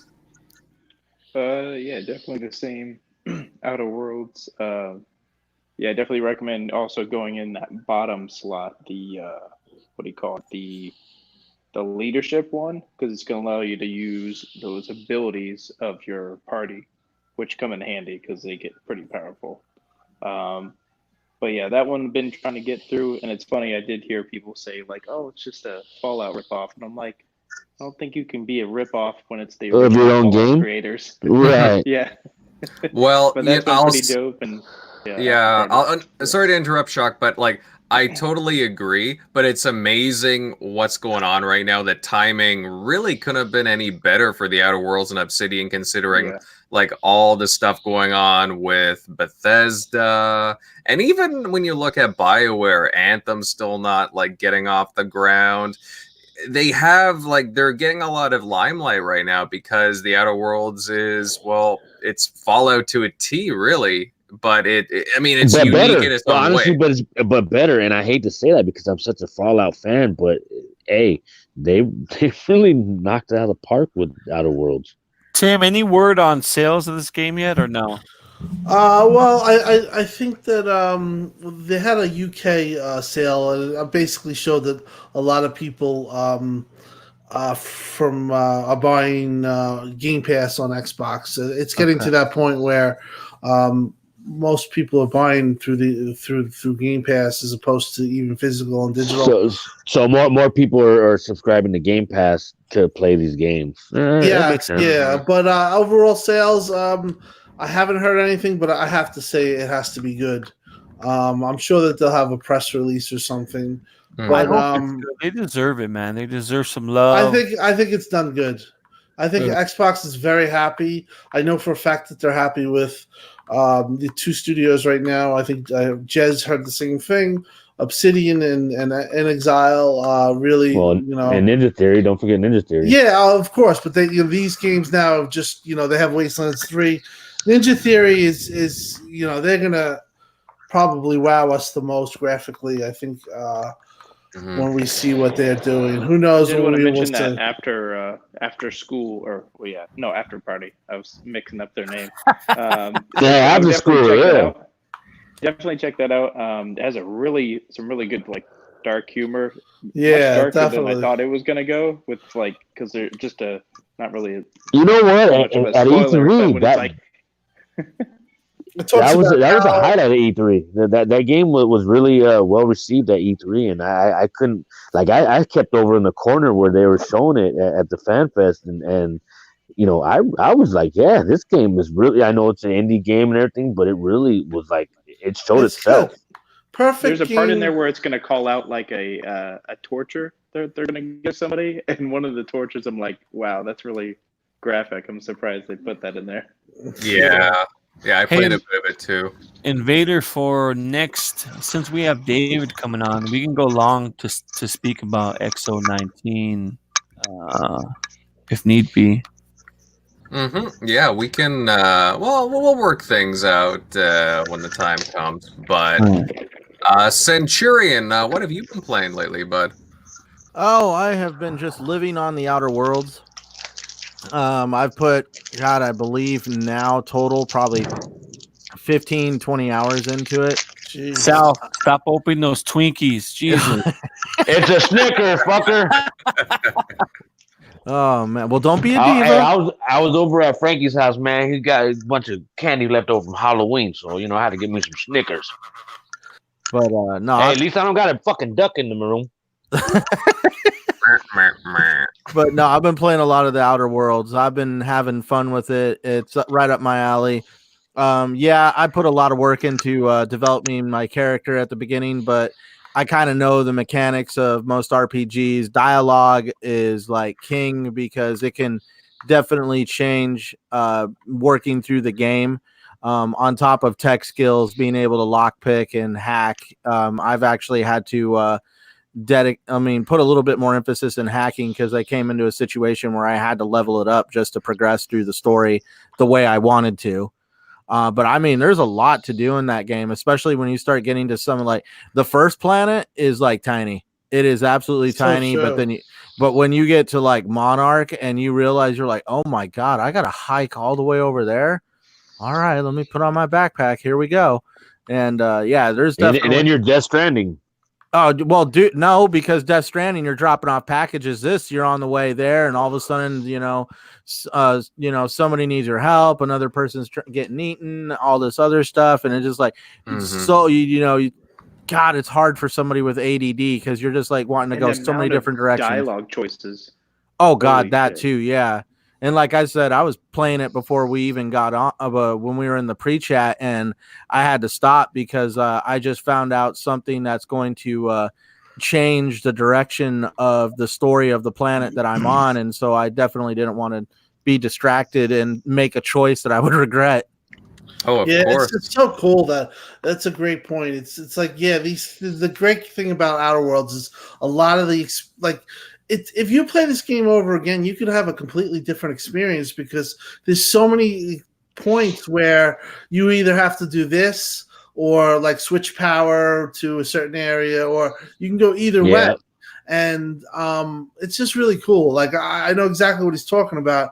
I'm in a situation, not to give spoilers, but I'm looking for something. But in the meanwhile, I'm just, I keep just keep gaining experience, gaining bits, gaining everything where I might not even have to do what I have to do. I could just go with her with the money and give it to her and just be like, screw it.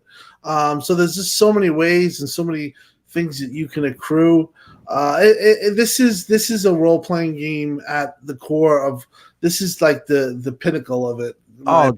I was a huge Firefly fan. Mhm. And dude, oh my God, this show is totally like Firefly in the movie. I mean, this game is like the show Firefly in the movie Serenity. Like, I remember getting on the ship to get something out of my locker, and the computer was hollering at me that somebody keeps ordering manure on the ship and it doesn't know why. And I go into the cargo hold and there's 4 cows down there, and you just want to be like, who the hell brought cows on board? I had nothing to do with it. They were just there. That's awesome. Really random. Quit spoiling things for me. Jeesh. I'm not spoiling nothing, dude. I mean, like, I don't even know why they were there. This game is so freaking deep that you can't really like South and I was saying. This game's 160 hours if you freaking really want to. Imagine. It's like imagine the Outer Worlds 2. And you also have to be clever and.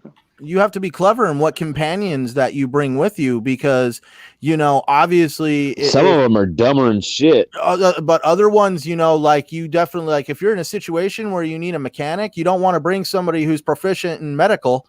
How many total can you bring at once? You can have up to 2 companions with you. Can you always have 2? Yeah.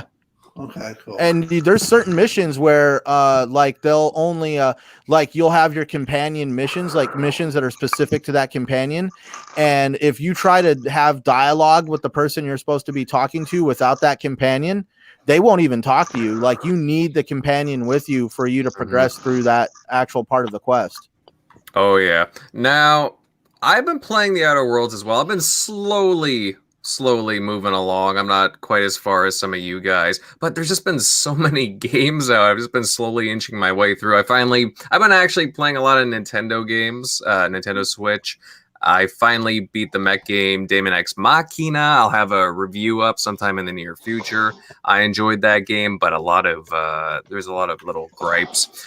As well, I've been playing a lot of Luigi's Mansion 3, and that, I gotta tell you guys, that's a good game.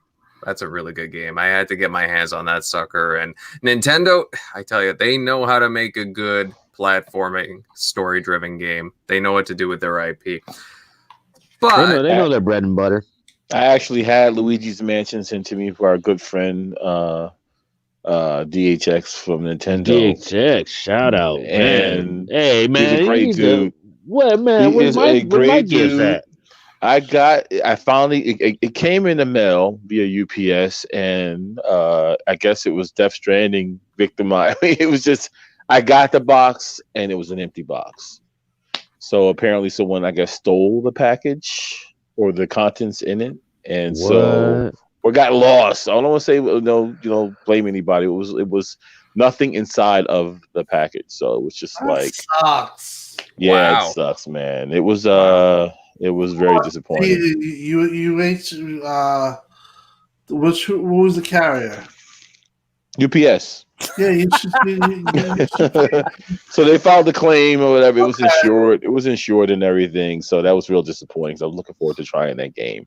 Damn, that really blows. Yeah, but shout out to DHX. He's a good dude. Yeah, really looked out for us when we went up to Seattle. you know, The much love awesome to that tour, man, at Nintendo at their headquarters, and I mean a lot of memories. You know, wow, nostalgia is something else, boy. To go back down that way, and great guy, great guy. guy. Yep. Mm-hmm. All right, guys. And on that note, we'll be ending off tonight's show. And great show tonight, guys. We had a lot of great topics. And a massive thank you to everyone that joined us tonight. X Initiative. Who else do we have here? Midway 7 Monster, Mr. Kima. We had Dino pop in, 108 Dragons TV, lots of good guys. UK Daz drop by, Basement Radio Arcade Podcast, lots of really fun, great people in the chat. I know Matt Jones was here earlier. Lots of cool people. Thank you everyone for joining us. It means a lot to us. And hey, you know what? We had lots of fun banter tonight. And if you enjoyed tonight's discussion, then consider sharing this show out and liking it, as it helps out a lot. Now on to the outros. Megatron, my gaming fanatic friend. Where can everyone follow you? You can hit me up on Twitter, as always, Megatron_1975. And then also you can find me on the Outer Worlds. So again, Megatron1 is my gamer tag. Hit me up, send me a message, party invite, chit chat if you want to. And yeah, that's where I'll be. All right, good stuff. Jeremy, where can everybody get down with the downer? Let's do something different. Find me on Xbox Live. It's Downer J. All right, short and sweet. Like it a lot. Tim, where can everybody follow the Beastfire, the XCloud Beastfire fanatic? You can follow me at Twitter. It's a Tim Dog on Twitter, and every Tuesday, come on, 8 p.m. on RDX, and every Sunday, you know where you find me. I'm here. Yeah. You heard the man, guys. Love Be it. here. All right. Shock, where can everybody find you at, my friend? Shock. Oh shit, my bad. You can find me at Shock Nero on Twitter. Easy Shock on PSN, Xbox Live. Yeah. But yeah. All right. Wow, what stark contrast. Such a difference. It was like, yeah, you know, WrestleMania, and then it comes like, you can find me at yeah. Right? We'll inject some energy into the Shock later for the next show. No, good stuff. Right? Need some caffeine, brother. Red Bull gives you wings. All right. Centurion, where can everybody follow you on social media? Oh, you can always find me on Twitter, Xbox Live, and YouTube at Centurion1307. And I'm always on the Saltiest Gaming Podcast on Thursdays, the Shop Podcast with PTK Blam on Saturdays, and you can always find me here kicking it with you fine gentlemen on TXR on Sunday nights. All right. And Southie, where can everybody find you? You know, you can hit up your boy Southie at the Twitters, on the tweets. On the Twitters, what? That's whoa, at the Twitter. Oh. At Southbound 110. Or you can hit me up on Instagram at Southbound 110. Same thing, you know what I mean? Just hit up your boy. What's up? Let's talk. All right, definitely. And of course, I'm Invader. You can follow me on Twitter at Invader_1986. And I got a YouTube channel. Definitely check it out, Invader Gaming. Guys, it's been a fantastic show. Loved all the energy in the chat and from all the panel members. And remember, we got a big show next week with an interview of David Preen from Xbox Hardware. It's going to be fantastic. Definitely save the date. See you guys. The guy's brilliant, so look out for that. Yep. Have a good night, fellas. Deuces.